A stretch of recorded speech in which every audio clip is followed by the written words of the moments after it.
Okay, so for the video diary, my first video diary, I chose to answer the question, what are some of the language ideologies that Motha brings to light through the several theories and constructs that she discusses in chapter 2?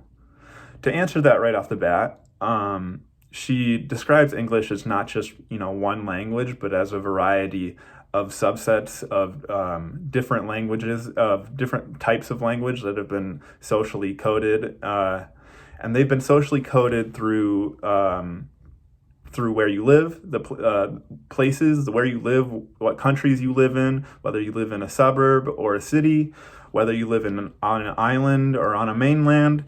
They've been coded through race, most notably whiteness, which has created the standard for standard English that we know both through British English and U.S. English. And it's been racialized in other ways through other English varieties such as Jamaican and Nigerian English, as well as other subsets such as African American vernacular and Spanish-influenced English.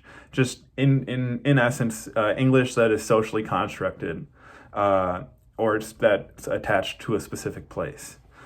But to understand how these language ideologies came to be, it's important to understand the history behind them.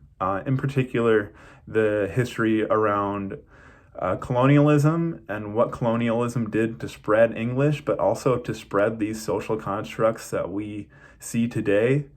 And in that way, how it led to post-colonialism, the ways in which that conscious force of taking rule, of taking power, led to what we know as post-colonialism, which is an unconscious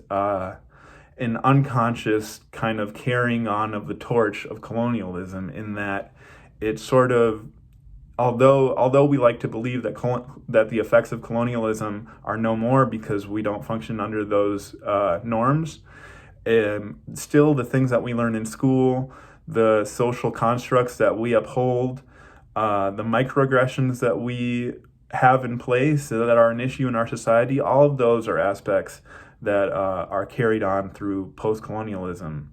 And the distinction to make there are kind of the conscious and unconscious efforts to promote those power structures.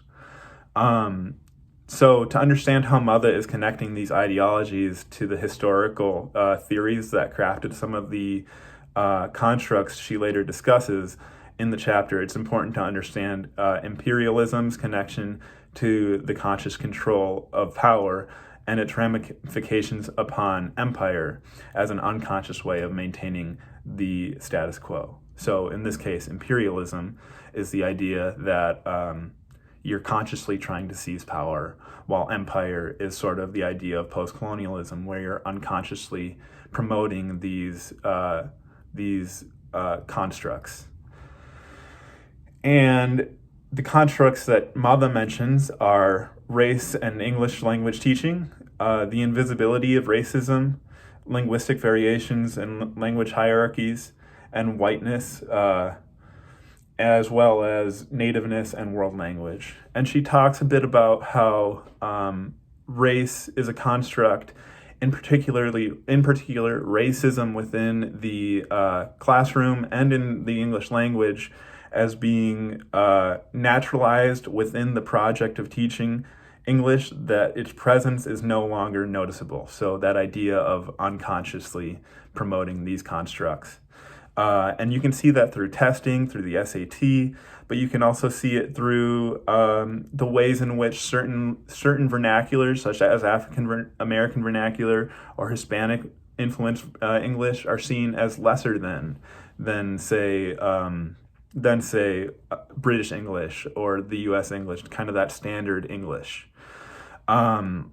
She goes on to talk about whiteness and kind of this assumption that, because she quotes this assumption, because through the process of colonialism, whiteness has become linked to ownership of English, throwing into question the claim to the language of those not perceived as coded or white. Sort of this idea that that proper English, that that standard English is proper and any subset of that is sort of improper, unprofessional.